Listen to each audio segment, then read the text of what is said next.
Et puis, je l'ai annoncé au tout début de ce journal que la ville de Kinshasa vibrait au rythme de la 5e édition du Festival international de graffiti et des arts urbains. À l'Institut français de Kinshasa, l'édition 2023 s'est tenue sous le thème « Les artistes réels accélérateurs de nos sociétés en transition ».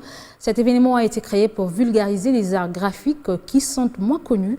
Les rendez-vous a réuni plusieurs artistes. Certains parmi eux sont venus d'ailleurs pour apprendre cet art aux artistes congolais.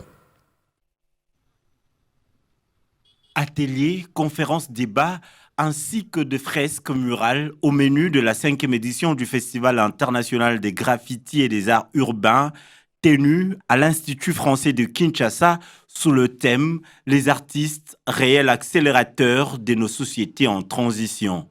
L'objectif, soutiennent les organisateurs, est de transformer Kinshasa en un musée à ciel ouvert. Il s'appuie sur les graffitis pour sensibiliser sur les questions environnementales.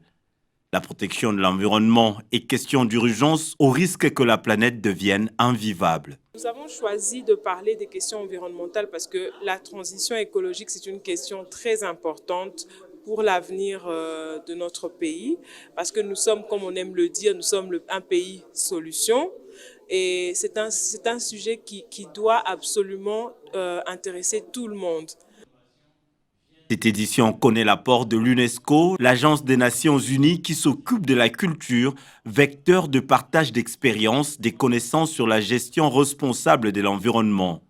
Freddy Ntimba, qui a participé à cette édition des KinGraph, est venu partager son expérience avec les jeunes artistes. Pour ces sculpteurs congolais, il faut lier l'utile à l'agréable. La protection de l'environnement est un engagement pour tous les artistes. L'UNESCO est là pour accompagner les entrepreneurs, pour accompagner les institutions, principalement l'État congolais, à travers le gouvernement, donc à travers notre porte d'entrée qui est le ministère de la Culture, pour ce qui concerne son mandat dans le secteur de la culture, et aussi les acteurs culturels qui organisent des grands événements et qui organisent des activités. Après des débats dans la salle, les artistes ont gagné la rue. La clôture de la salle de spectacle Mongita, qui juxte le stade du 24 novembre, a été choisie pour ce faire. Madzo s'est assuré du réseautage.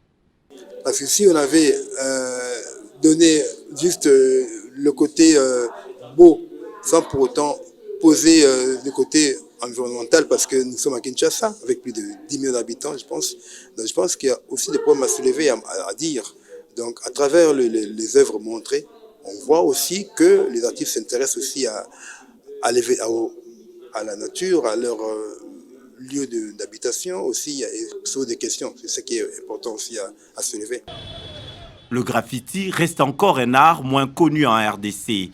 Les graffeurs ont encore de beaux jours devant eux, pourvu qu'ils travaillent davantage pour faire connaître cet art du grand public qui jusqu'ici en avait encore une mauvaise perception.